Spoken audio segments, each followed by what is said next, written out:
morning, everyone. It's a great pleasure to have Dawn Aung San Suu Kyi, State Councillor of Myanmar, with us this morning. Thank you. I remember after 15 years in house arrest, Professor Klaus Schwab and I had the pleasure of meeting with you 2010, 2011, and there was a lot of optimism in Myanmar. And also after your landslide elections in 2005 and consequently 15, thank you. It was a test this morning. And in 2015, you took over as State Councillor in 2016. Looking at a little bit more than 2 years, you have now been State Councillor. What are you most of your achievements? What would you say that you have you're most proud of having achieved, and what is the thing you would have liked to achieve that you haven't achieved so far? I don't know whether pride is the word that I would use, but satisfied perhaps, although not full satisfaction, because I think you always aim higher. That is how it goes when you're trying to build up a country that has been left behind for many, many decades and you're trying to catch up.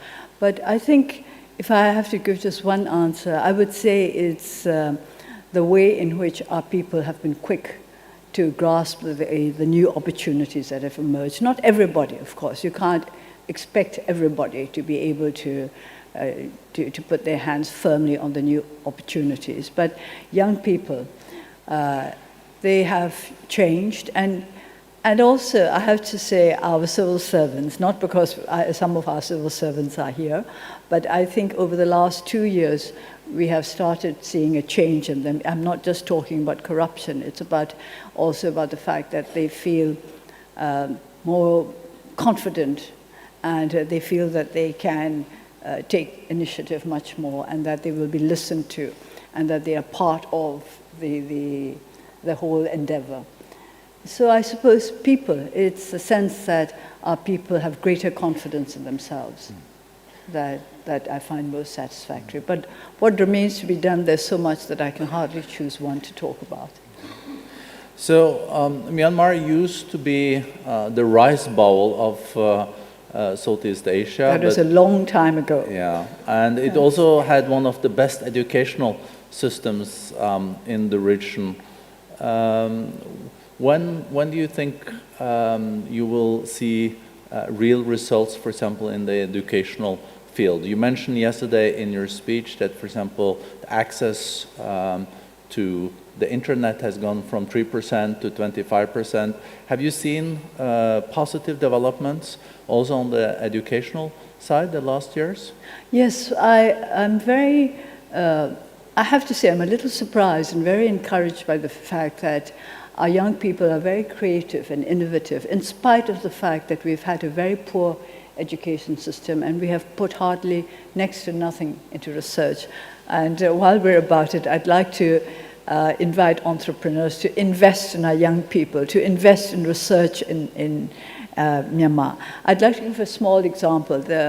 A few weeks ago, I went to an exhibition of little projects that had been put together by our young people.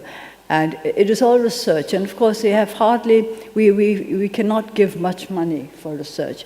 And yet there were a number of very interesting projects, and one that struck me was very simple, but I think this is the sort of thing that we should encourage and that we should invest in. We have a tree called the cocoa. I was going to look up the botanical name, I forgot. So I can't tell you what the botanical name is, but it's a very beautiful shade tree. It grows very tall, and it's naturally symmetrical. It's like a big umbrella. And it's one of the best loved shade trees in our country. But apart from providing shade, we've always taken it for granted that it has no other use, because the fruit of the cocoa tree is unusable. In fact, at one time we thought it was a bit of a nuisance, because when we used to have these trees on the roadside in the days when windscreens were not made of very tough glass, and a cocoa fruit fell on a windscreen, it would be broken. So it was considered something of a nuisance. But these young people had been doing research and producing ethanol from cocoa fruit. And this kind of research makes me very happy, because they are seeing with new eyes things that have been there all the time and which have been ignored. So I think that's the essence of research, essence of creativity and innovation, that they have the ability to see all things with young new eyes. And I wondered whether some enterprising businessmen might not like to invest in the research to find out whether ethanol produced from the cocoa fruit could become profitable commercially. So, Dhanansa Sushi, you know, we have a lot of international CEOs also with us here, and I think last year you saw foreign direct investments a little bit around 10 billion US dollars. Are you welcoming more investments, and in which areas do you want more foreign investments? We are welcoming, of course, more investments and better investments, and we also accept that we have a responsibility to make the kind of changes that would attract more of the kind of investments we want. We want, of course, I've just talked about education, so obviously what we want is investment in education, long-term research in our people, in our young people, but also in agriculture, in the agricultural sector, because Myanmar is still predominantly an agriculture country. As you know, about 70% of our people live in the rural area. There's now a movement towards the cities to find jobs, which is, I suppose, to be expected. But we have so much potential in the agriculture sector. And as people talk a lot about the importance of food security over the coming years, we would, I like to think that our country could become what they call an agri-based industrialized nation, like, for example, New Zealand. Like the rice bowl again? Well, no, not the rice. I think diversification. I think we can't just stick to rice. Yeah. But we must diversify, and then, of course, we want to go up the value chain with regard to food production. Because in the end, whatever other things we may invented, food starts from the earth. You may process it in any number of stages, but basically it has to come up. Even if it's meat, the animals have to eat whatever comes up from the earth. Following the landslide elections, your landslide in 2015, and then now having been a state councillor for 2 years, has it been very different than you anticipated? No, because if you look back, we've been in politics for about 30 years.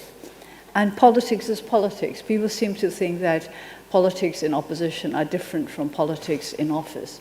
Well, of course, there are different sorts of responsibilities, but in the end, it's working with people. Unless you work with the people, you cannot help a country to achieve sustainable development. And we have recently completed our Myanmar Sustainable Development Plan, and that is what we're working towards. But sustainable development is something that we have always been working towards, even when we were not in government.